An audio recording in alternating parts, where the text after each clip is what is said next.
Eu quero, como eu faço todos os dias, antes de, abrindo o culto, iniciando o culto, a gente ora. A gente agradece a Deus por mais um dia, agradece a Deus pela graça, pela compaixão, pela misericórdia, porque a gente conseguiu entender, né, que tudo é pela graça de Deus. A gente conseguiu entender que Deus é bom nas nossas vidas, que Deus é maravilhoso, que Deus é compassivo. A gente conseguiu entender a bondade de Deus. A gente conseguiu entender as dádivas de Deus para com cada um de nós. Enfim, a gente agradece a Deus por tudo. E ainda esquecemos de agradecer a Deus por muitas coisas. Então é isso que nós fazemos na abertura do culto. E é isso que nós vamos fazer hoje, antes de entrarmos na palavra de Deus propriamente dita. E eu quero convidar você, meu irmão, minha irmã, você que está com a gente, né, pelas diversas mídias aí, você que está com a gente na live que nós fazemos todos os dias pelo Facebook. Sempre bom saber que você está com a gente, viu?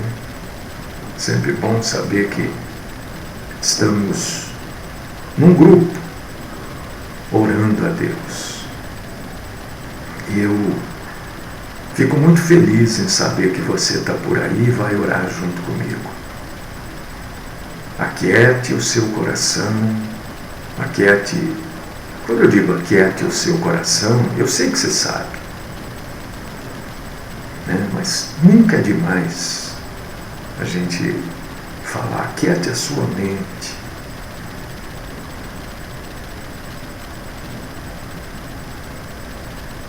Vamos ficar na graça e na dependência do Senhor. Querido Deus, querido Pai, amado Senhor, exaltamos e glorificamos o Senhor nesta manhã.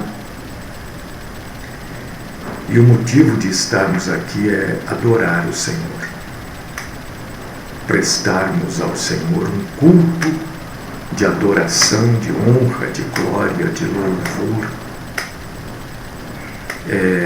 ratificarmos, e não nos cansamos disso, em dizer: te amamos, Senhor. Somos dependentes do Senhor, da sua bondade, somos dependentes da sua santíssima misericórdia. É claro que temos defeitos, é claro que temos falhas, mas nem por causa disso deixamos de te amar. Recebe, Senhor, essa nossa adoração, recebe, Senhor, este nosso louvor de coração, recebe, Senhor, este nosso culto, recebe, Senhor, recebe-nos na tua presença, adorando e cultuando o Senhor, em espírito e em verdade. Fala conosco, Senhor, ajuda-nos a, hoje, mais uma vez, crescermos juntos, como igreja, na graça e no conhecimento do Senhor. Fala, Senhor, nesses dias tão conturbados, nesses dias tão difíceis, fala conosco. Esta é a oração que eu faço, no nome do nosso Salvador, Jesus, o Cristo de Deus. Amém.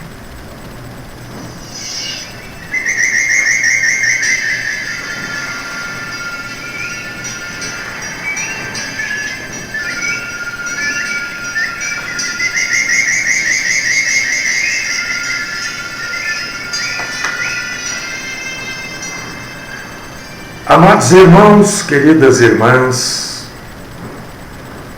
olha o leão aí, gente. O leão está aí, está solto, tá. Às vezes ele ruge, às vezes ele está em silêncio, passo a passo.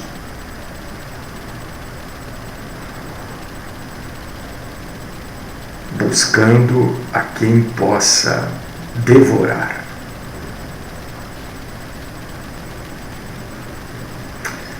Meu irmão, minha irmã, cuidado com o que você... Eu não vou dizer cuidado com o que você lê, e nem cuidado com o que você vê. Eu não vou dizer isso. Você já é uma pessoa madura, inteligente, com capacidades, mas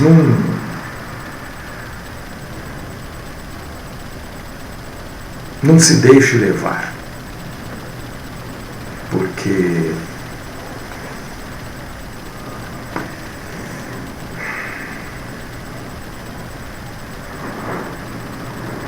a coisa está feia. Está feia. Eu digo isso, né? Sempre disse isso. Muitas pessoas deixaram de cultuar Deus com a gente porque eu digo isso. A coisa está feia, está ruim, vai ficar pior. E curiosamente, gente, está um vento aqui que vocês não fazem ideia. Vocês não fazem ideia, né? Acho que em todo lugar. Curiosamente, as coisas têm piorado mesmo, né? Não tem melhorado. O que melhorou? Melhorou nada. É cada dia pior. Cada dia pior. Agora estão tentando de todas as formas empurrar para a população, uma parte dessa população, óbvio, tem dinheiro, né? O tal do carro elétrico. Você já observou? Tudo agora é carro elétrico. Para você estar politicamente correto, você vai ter que dar um jeito de comprar um carro elétrico.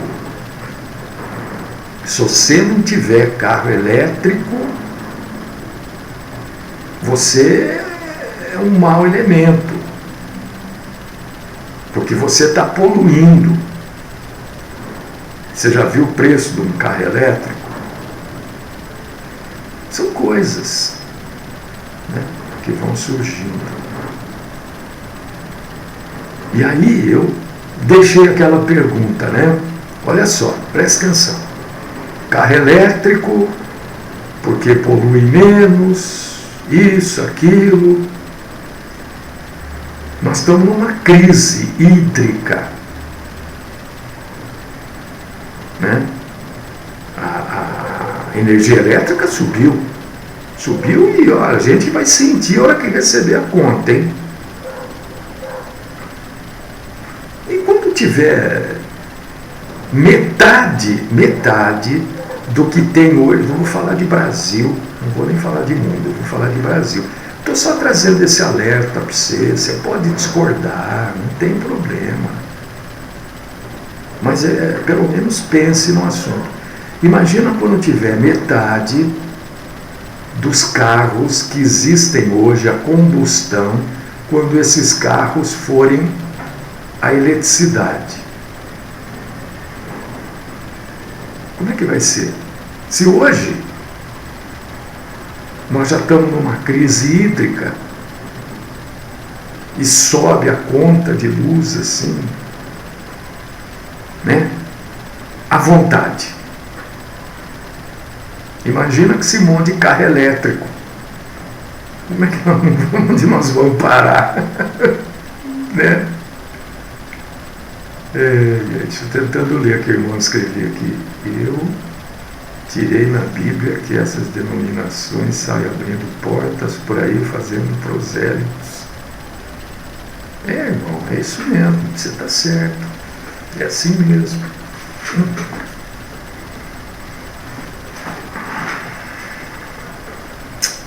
Tem hora que a gente quer... Perdão, caiu aqui o microfone.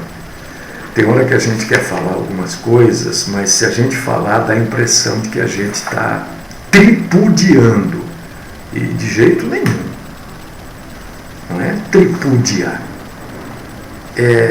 Bom, deixa pra lá, vai. Eu acho que as pessoas que nos ouvem são inteligentes o suficiente para... 1 Pedro, capítulo 5, versículo 8. 1 Pedro 5, 8. Eu coloquei um título assim, bem-humorado, ou tentei ser bem-humorado. Eu não ando muito bem-humorado, não. Eu ando muito triste. Uma tristeza assim que... Não triste com Jesus, de jeito nenhum.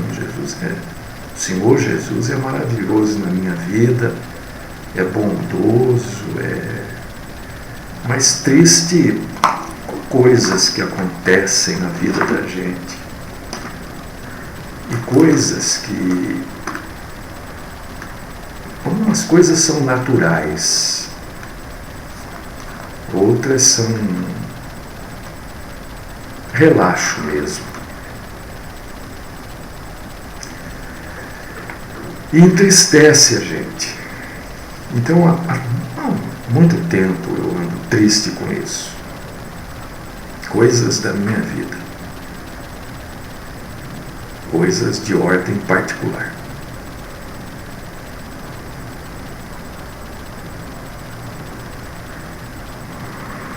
E eu estou aprendendo a duras penas,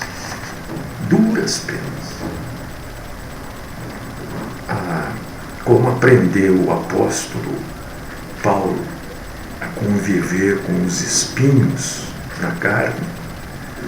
Eu estou aprendendo a conviver. Não é fácil. Estou falando isso, estou abrindo o meu coração, porque tem muita gente com problema e você nem sabe do que eu estou falando. Mas só para você ver que todos têm. E tem coisas, irmã, tem coisas que não tem como mudar. Não depende de você. Aquilo que depende de você, você vai, faz, ajeita, não é? E o que não depende de você? Quando... Bom, enfim.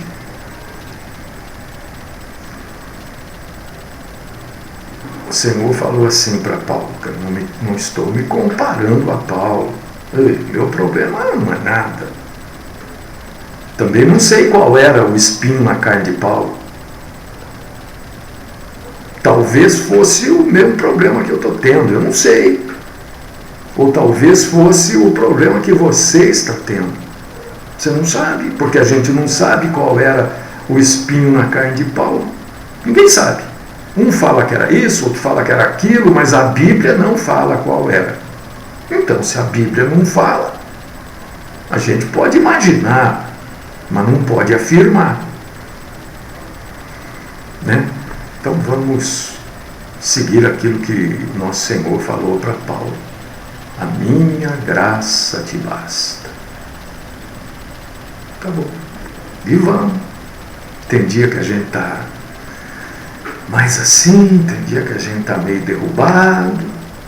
né? E vamos seguindo, gente. É assim que é a vida. Tem jeito. Até o dia que Deus quiser. 1 Pedro 5,8. Vamos falar de leão hoje. O único leão que eu vi ao vivo na minha vida, deixa eu ver se é verdade isso que eu vou falar. Eu acho que é, sim. É um leão que tinha aqui no... Eu preciso pôr isso daqui, porque senão dá um problema aqui no microfone. Espera aí. É um leão que tinha aqui no bosque do Jequitibás, em Campinas. Nem sei se ele existe ainda. Acho que já morreu. Se ele existir, ele é mais velho que eu. Era um leão velho, capenga que tinha aqui. Foi o único leão que eu vi ao vivo na minha vida.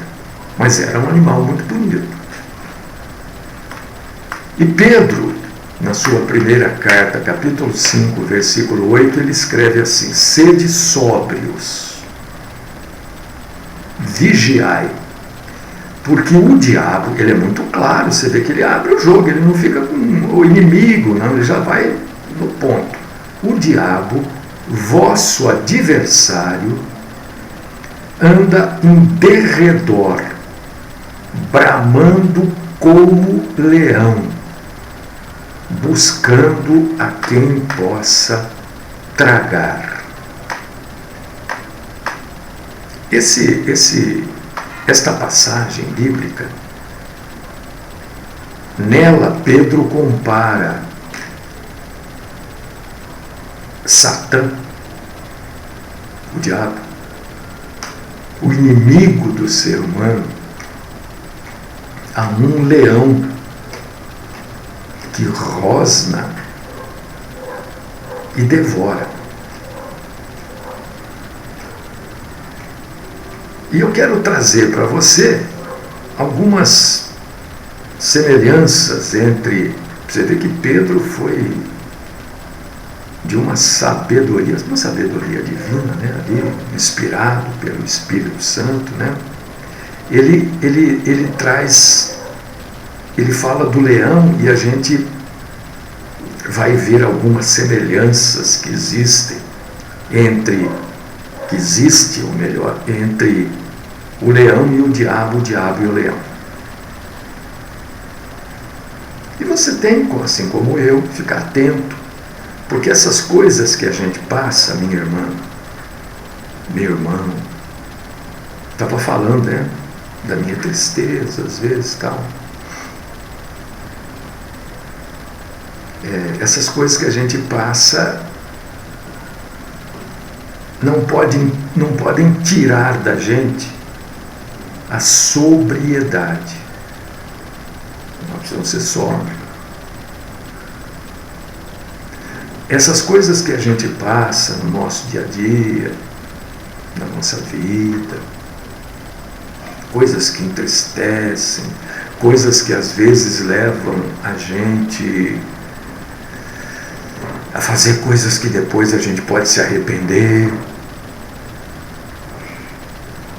Essas coisas não podem tirar da gente a sobriedade e a vigilância. Não pode. Por quê?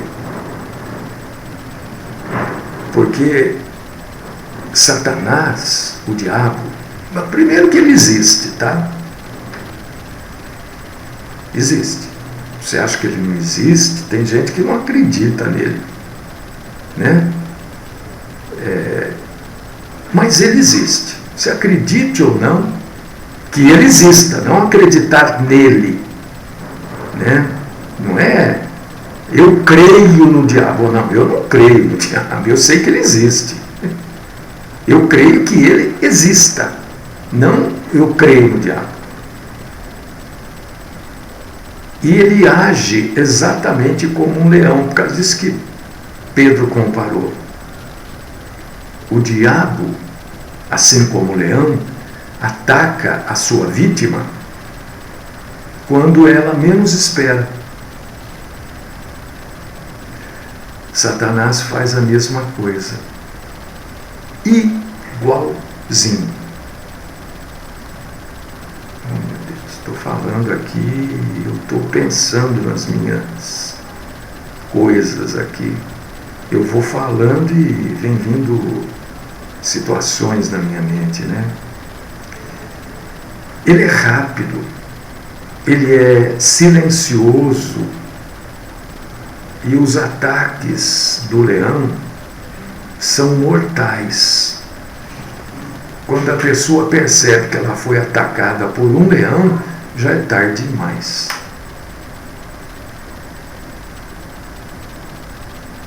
Por causa disso que a gente precisa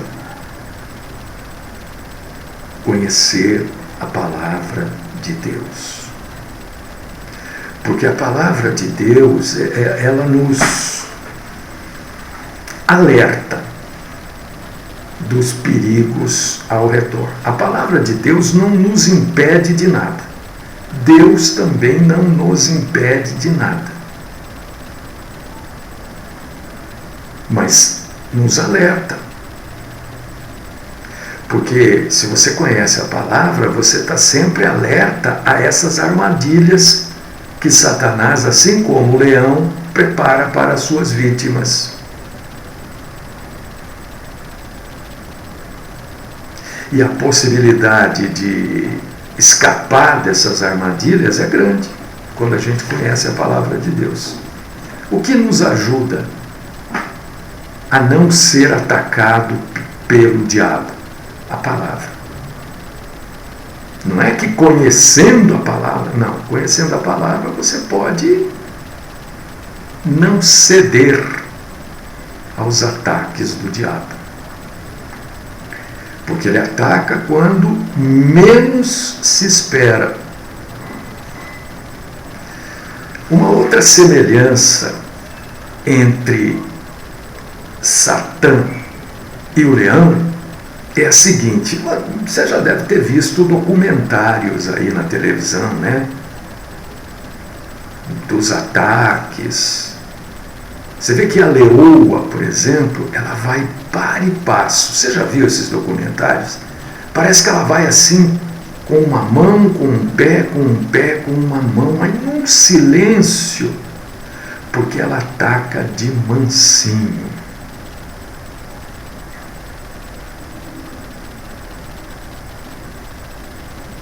Muito de mansinho.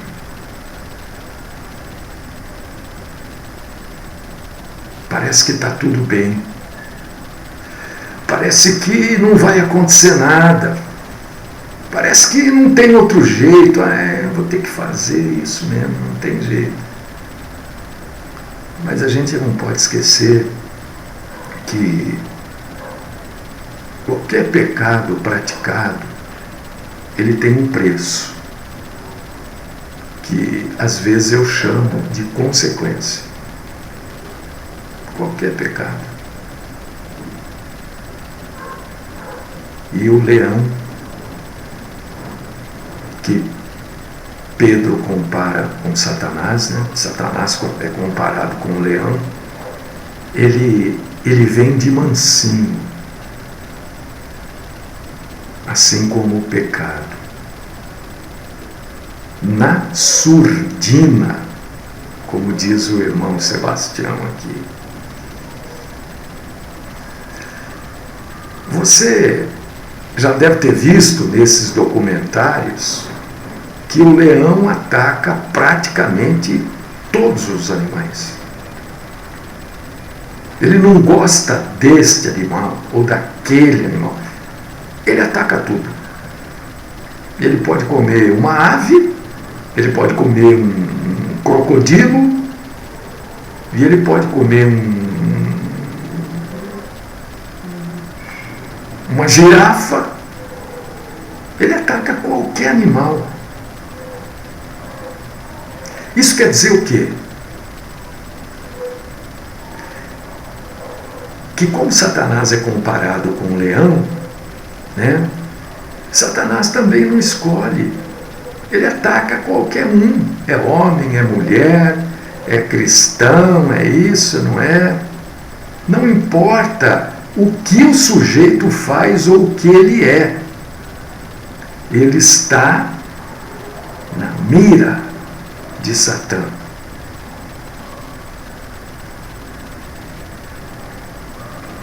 E ele quer destruir o ser humano. Na verdade, ele quer destruir a moral. Ele quer destruir a capacidade de raciocínio do ser humano e a capacidade de dizer não. Se a gente é cristão, o que Satanás quer da gente? Ele não quer que eu vá na igreja. Não, é bobagem, não é nada disso. Ele quer destruir o seu testemunho de cristão, de cristianismo. Ele quer que eu e você sejamos inúteis à causa de Cristo. E você vê que a maioria dos cristãos, né? Hoje eu abri a programação dizendo assim, que aqui a gente combate seitas e heresias, aquilo que Jesus chamou de, as falsas igrejas, que Jesus chamou de sinagogas de Satanás, lá no livro do Apocalipse, né? Porque isso tudo são aparelhagens inúteis à causa de Cristo. Porque não leva o Evangelho é a causa de Cristo. E é exatamente isso que Satã quer.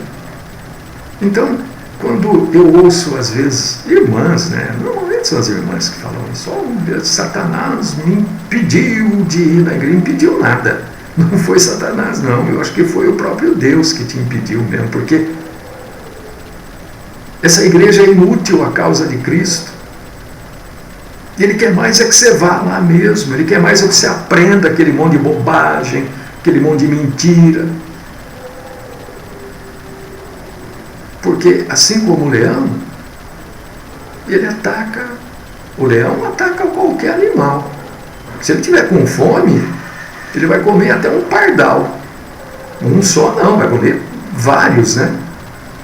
Mas Satanás também não mede não se é esse, se é aquele, se é homem, se é mulher, se é gordo, se é magro, se é bonito, se é feio, se é importante, se não é.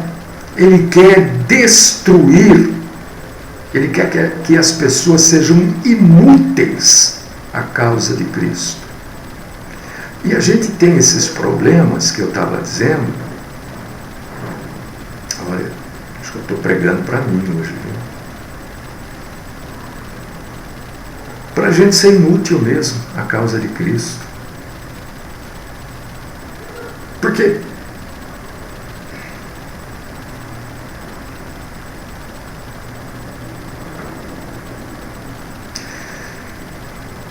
uma outra semelhança maravilhosa no sentido da gente entender o que está escrito em 1 Pedro 5,8 é que o leão ataca e depois que ele vê o sangue ou depois que ele sente o sabor do sangue da sua vítima, ele ataca com mais ferocidade ainda. Você já observou isso? Você já viu isso? Não sei. Você não observou, não viu, eu estou te falando. Ele vai de maneira feroz. Depois que ele coloca os dentes aqui, que o sangue sai, ele sente o sabor, aí ele não solta mais. Aí ele não tem misericórdia. Satanás também não. Quando o ataque dele, ou os ataques dele, começam a destruir a vida do atacado ou da atacada, aí é que ele não tem mais misericórdia mesmo. Ele não tem misericórdia. Mas eu estou dizendo, aí é que ele não para mesmo. Aí ele vai continuar até ver tudo no chão. tudo derrubado, caído.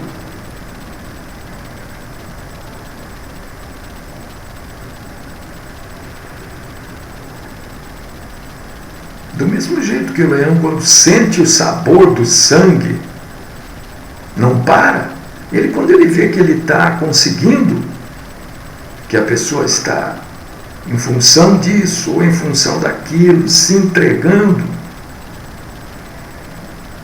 não tem mais jeito, então eu vou ter que fazer isso, vou ter que fazer aquilo. Como é que eu vou viver? Não é? Eu não estou colocando palavras assim. Como é que eu vou? Como é agora? Como é que eu faço? Então você chegou no ponto que ele queria.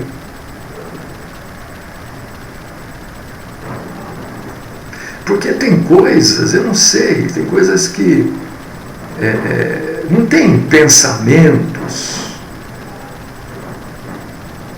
que não saem da sua cabeça.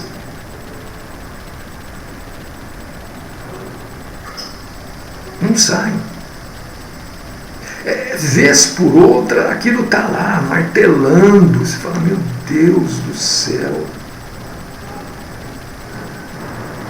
Por causa disso que Pedro diz assim, vigia. Porque primeiro, nós temos aqui a nossa carnalidade. Ninguém pode simplesmente falar, não, eu venci a carne. Venceu coisa nenhuma. Se você vencesse a carne, você não sentia fome, você não sentia sede, porque isso tudo é coisa da carne. Não é da alma, não é do espírito, é da carne.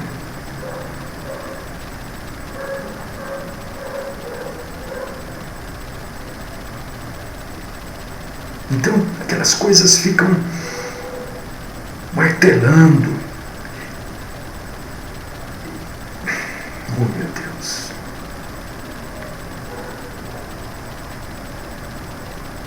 E nós, de uma maneira geral, nós somos preciosos para Jesus, porque a gente conseguiu entender e reconhecer Jesus como o Salvador. É aquele que nos dá força para vencer essas coisas, as tentações. Ou você não tem tentação?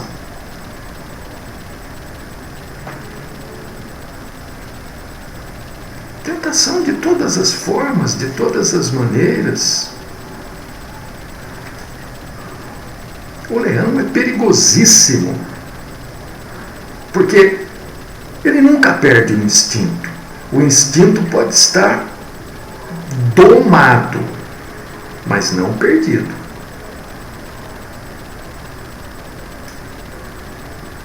As pessoas que são sábias, por exemplo,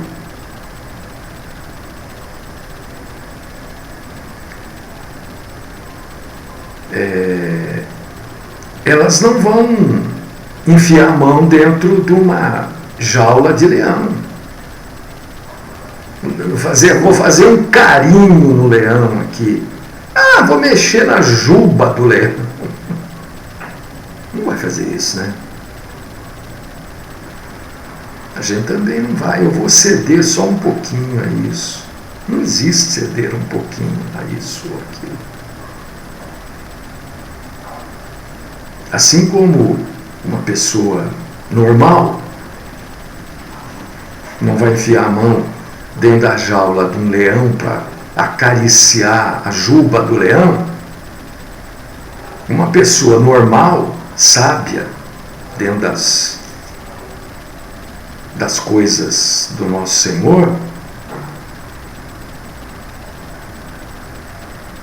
vai manter distância do pecado. Porque Satanás vai colocar o pecado aí na sua frente.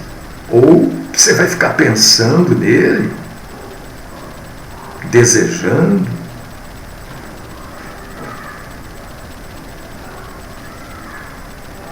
E você deve se afastar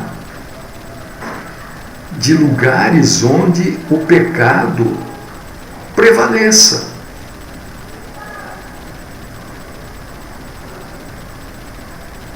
Porque não adianta a gente falar, eu não tenho esse problema. Você não tem esse, mas você tem outros. Você tem outro. Aliás, eu não estou nem falando que problema que é, mas porque todo mundo tem. São desejos. Outros têm apatia.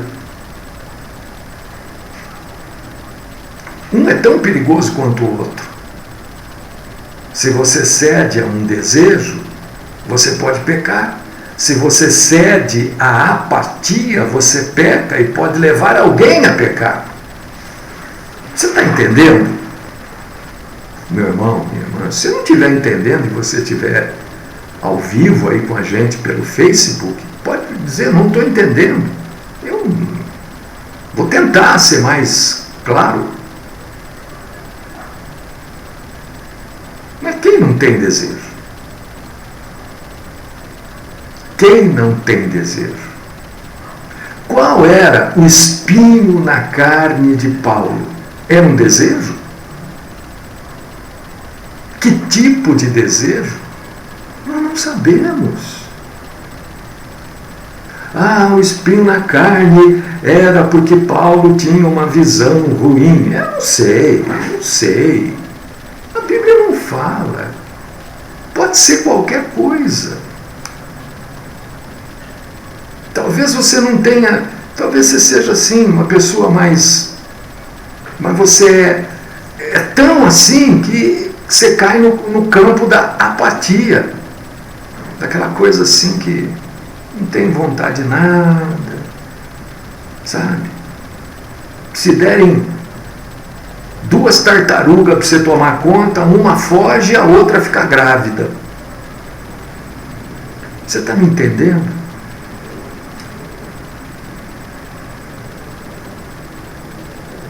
Tudo isso, a Bíblia está dizendo, tanto para um lado quanto para o outro, que a gente precisa de equilíbrio. Quando ela diz assim, sede sóbrio, a pessoa que é sóbria, ela tem equilíbrio, ela não pende nem muito de um lado. Quando ela vê que ela está pendendo muito para um lado, opa, vamos equilibrar esse negócio aqui. Nem muito para o outro, vamos equilibrar isso aqui. O ser sóbrio é o equilíbrio. O vigiar, então, é quando você vê que sobe muito, você, desce aqui, vem para cá. Você vê que ser sóbrio e vigiar, uma coisa acompanha a outra. Está entendendo, minha irmã? Todo mundo tem dificuldade, tem problema. O que a gente deve fazer é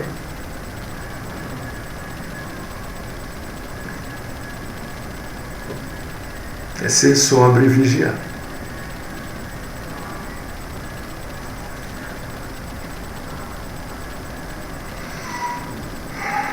Porque se a gente não equilibrar em qualquer situação da vida, veja bem, qualquer situação, se você se escandalizar, o que eu posso fazer? Não precisa nada. A Bíblia não diz em lugar nenhum dela que o sujeito não pode beber uma taça de vinho, 2 taças, depende de cada um. A Bíblia não diz que você não pode beber. A Bíblia diz que você não pode se embriagar. Por quê? Por que você não pode se embriagar?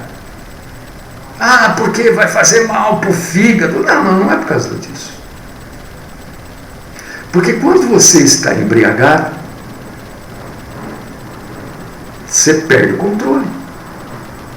Você não é sóbrio, obviamente não está sóbrio, e não vigia, porque você fica descompensado.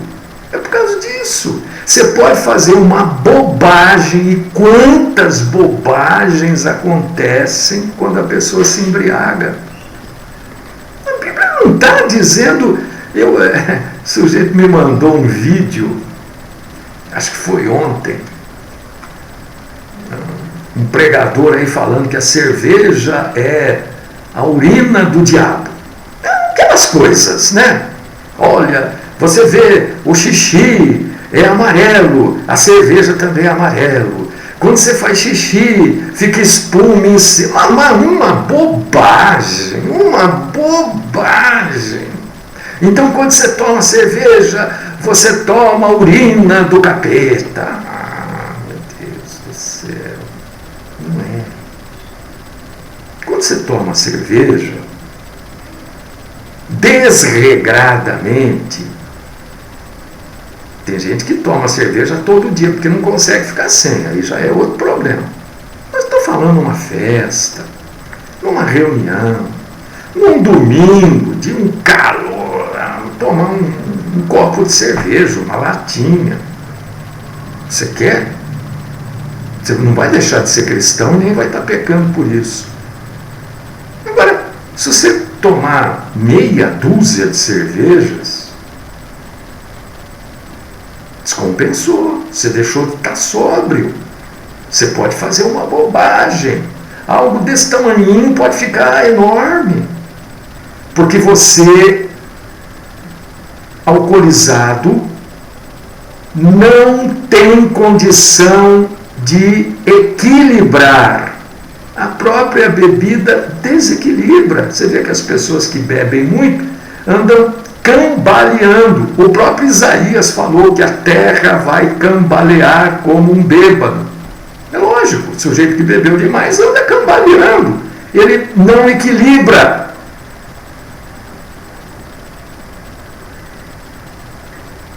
E aí a gente dá abertura para que haja essa descompensação, deixamos de ser sóbrios e não conseguimos vigiar. E o diabo, nosso adversário, que está sempre de olho, rosnando como um leão, vai querer tragar a gente. E é isso que Pedro está falando aqui, meus irmãos e minhas irmãs em Cristo Jesus.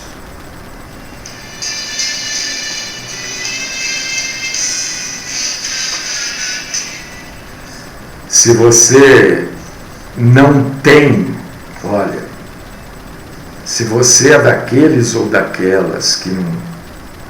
Ah, não, pastor, eu não bebo porque se eu for beber uma taça, eu não bebo uma taça, eu bebo 2 garrafas, então não beba mesmo. Não bebo. Não, pastor, se eu for beber uma latinha de cerveja, eu não bebo uma, não, eu bebo 12 latinhas, então não bebo. Agora, se você consegue, né, num jantar, numa festa, beber uma taça, se você sabe a hora de parar, eu não estou dizendo para você beber, não. De jeito nenhum. De jeito nenhum. Eu só estou dizendo que a Bíblia não nos impede de beber. A Bíblia nos impede de ficarmos alcoolizados, bêbados. Porque aí perdemos a sobriedade e a vigilância. Deus querido, Pai Todo-Poderoso, te glorificamos, te engrandecemos, agradecemos o Senhor pela tua bondade, compaixão, misericórdia na nossa vida. Te agradecemos porque o Senhor tem nos ajudado, tem nos fortalecido e nos dado capacidade para resistir. Graças nós te damos. Esta é minha oração. No nome do Cristo Jesus. Amém.